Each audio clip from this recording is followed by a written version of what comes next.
AP deputy CM పాలనలో తనదైన mark create చేసుకుంటున్నారు. ఎక్కడికి వెళ్ళినా ప్రజల సమస్యలు తెలుసుకొని వెంటనే వాటి పరిష్కారానికి హామీ ఇస్తున్నారు.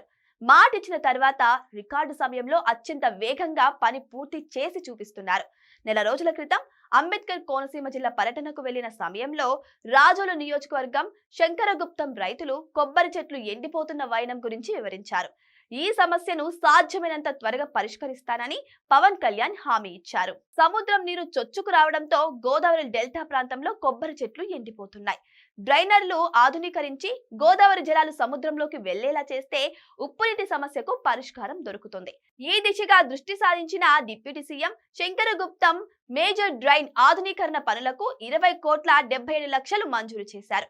45 రోజుల్లో రైతుల కష్టాలు తీరుతాయని హామీ ఇచ్చిన డిప్యూటీ సీఎం గడువు కంటే 10 రోజుల ముందే నిధులు మంజూరు చేయించి పనులు ప్రారంభించారు. ఈ డ్రైన్ ఆధునీకరణ ద్వారా వేల ఎకరాల సాగు భూమికి ఉప్పునీటి సమస్య తీరుతుందని రైతులు సంతోషం వ్యక్తం చేస్తున్నారు. ఈ ఒక్క విషయంలోనే కాదు, మెగా పేరెంట్స్ మీటింగ్ లో చిలకలూరిపేట పాఠశాలకు కంప్యూటర్ ల్యాబ్, లైబ్రరీకి పుస్తకాలు ఇస్తానని చెప్పిన డిప్యూటీ సీఎం వారం రోజుల్లోనే తన సొంత నిధులతో కంప్యూటర్లు, పుస్తకాలు పంపించారు.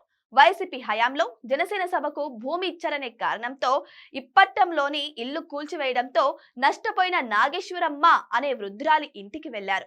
ఆమెను స్వయంగా కలుస్తానని అప్పట్లోనే పవన్ హామీ ఇచ్చారు. ఇచ్చిన మాట ప్రకారం ఇప్పటం వెళ్లిన పవన్ కళ్యాణ్ వృద్ధురాలికి 50,000 ఆర్థిక సహాయం చేశారు. మనవడి చదువు కోసం ₹1,00,000 ఇవ్వడంతో పాటు తన జీతం నుంచి ప్రతి నెల ఆమెకు 5,000 ఇస్తానని, ఆ కుటుంబానికి అండగా ఉంటానని హామీ ఇచ్చారు. ప్రభుత్వం ద్వారా ప్రజల సమస్యలకు పరిష్కారం చూపిస్తూనే వ్యక్తిగతంగానూ సామాన్యులకు సాయం చేస్తూ పవన్ కళ్యాణ్ పాలిటిక్స్ లో దూసుకుపోతున్నారు.